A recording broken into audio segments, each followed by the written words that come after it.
asalaamaaleykum mbokki Sénégal asalaamaaleykum mbokki diaspora bi tey ñuy dellu si waat ci des vidéos de Barthélémy Diaz l'officiel ñoo waxtaan si ak yéen mbokk yi bu ci njëkk mooy di ñaax askan wi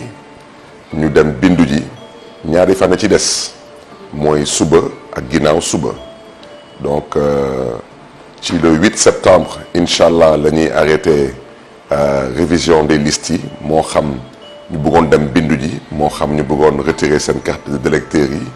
moo xam ñu bëggoon tamit changer lieu de vote ak ñoom seen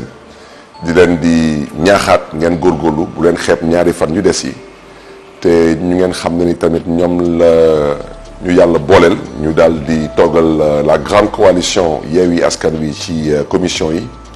na ngeen gën a góorgóorlu ci seen taxawaay ngeen ànd ci ak pas-pas ànd ci ak Pastef parce que ñuñ ko seqal ay saay-saay lañu te ñoom seen pexe mooy jéem a xool nu ñuy dëppee kees kon nag lii di fulla lii di fayda lii di jom mooy ñu fa toogal opposition bi ci commission yi dañu bokk ndey bokk baay di sottante xalaat di bàyyante xel parce que saay-saay moom ala kuli al moom lay des saay-saay mooy jéem a xool rek nu muy waree nit ñi ndomb ak nu muy jéem a galgal du ngeen xam ne ni mooy processus électoral bi bu ci des tamit ñaawlu bu baax a baax position état du Sénégal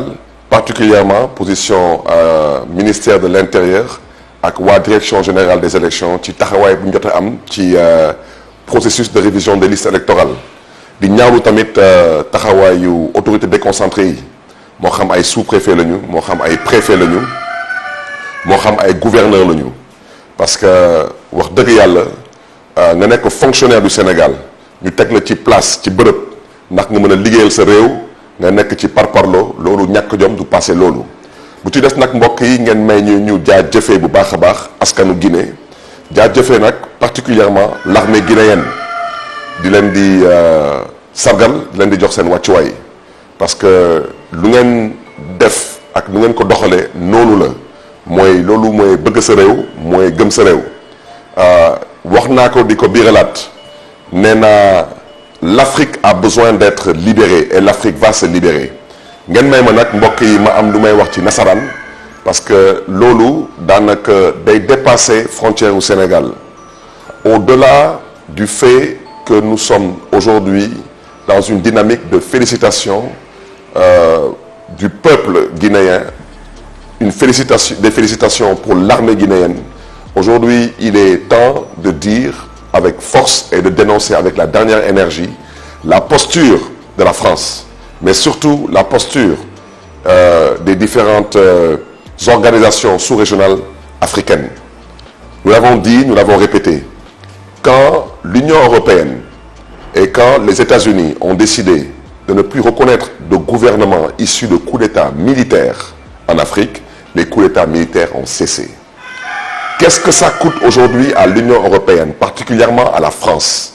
Et qu'est-ce que ça coûte aux États-Unis? Qu'est-ce que ça coûte aussi à soi-disant la CEDEAO, si un temps soit peu c'est une organisation? Qu'est-ce que ça coûte à l'Union africaine d'avoir le courage et l'honnêteté intellectuelle de dire que vous ne reconnaîtrez plus de gouvernement issu de tripatouillage constitutionnel? C'est de ça qu'il s'agit. Des tripatouillages constitutionnels en Côte d'Ivoire, des tripatouillages constitutionnels au Mali, des tripatouillages constitutionnels en Guinée ont malheureusement conduit aujourd'hui à cette situation que nous vivons en Afrique. L'Afrique a honte d'avoir honte à cause malheureusement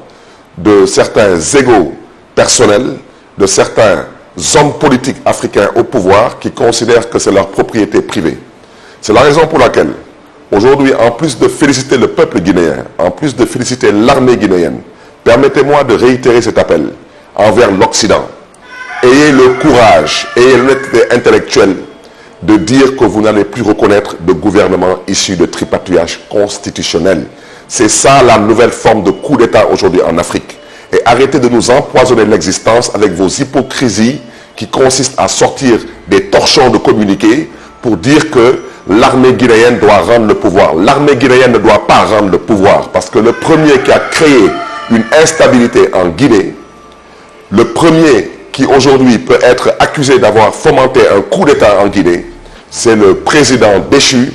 le président Alpha Condé, qui était en réalité une insulte pour la Guinée et une honte pour l'Afrique. Et c'est la raison pour laquelle nous réitérons toutes nos félicitations